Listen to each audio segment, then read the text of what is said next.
Representative Carney. Thank you very much, Mr. Speaker. I do not have any questions for the good chair of transportation.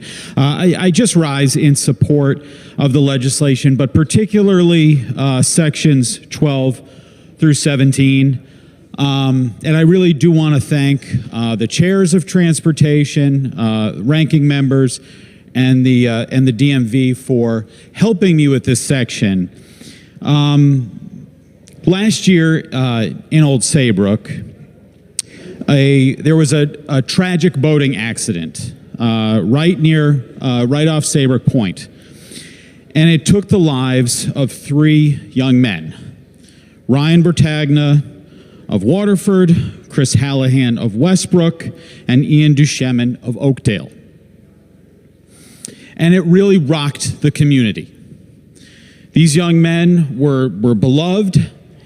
And what ended up happening out of this tragedy was people came together to try to come up with solutions to prevent tragedies like that from happening again. An organization was formed called Light the Way, which got tens of thousands of donations, thousands of supporters to try to do something positive out of this.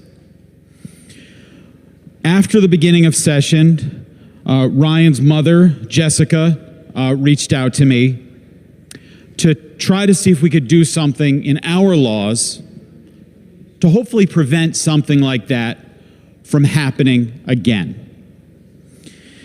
You see, in this incident, the person who was driving the boat, who did survive, was intoxicated and had a pending DUI conviction. So we came together, and with like I said, with the amazing assistance of the chairs and ranking members on the committee, after the bill deadline had passed, we were able to get language in there saying that if you have a DUI, a motor vehicle suspension or conviction, it's going to carry over to your boating license as well. And the same goes for the boating license.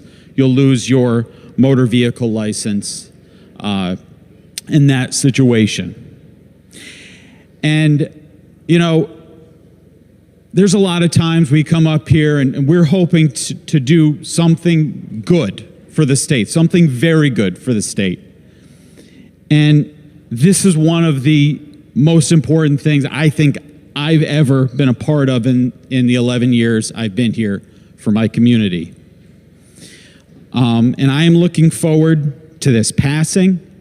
I am looking forward to doing whatever we can to prevent a tragedy like this so families don't have to deal with what their families had to deal with and losing these loved ones because of this incident, because of alcohol, because of driving or a machine or a motor vehicle or a boat while intoxicated. So I am urging everyone to support this bill.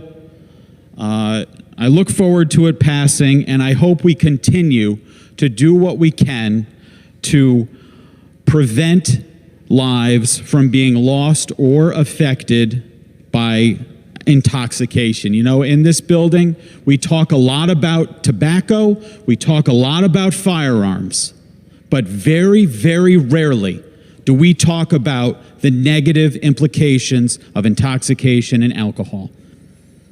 And that's what this is about, is preventing death and tragedy as a result of that. So again, I want to thank everyone who had a part in making this possible. And I want to say thank you to the families who came to me and Senator Kushner's aide, Haley. Her boyfriend was one of the young men whose life was taken, and she helped with this. And I just look forward to this passing and thank everyone. So thank you very much.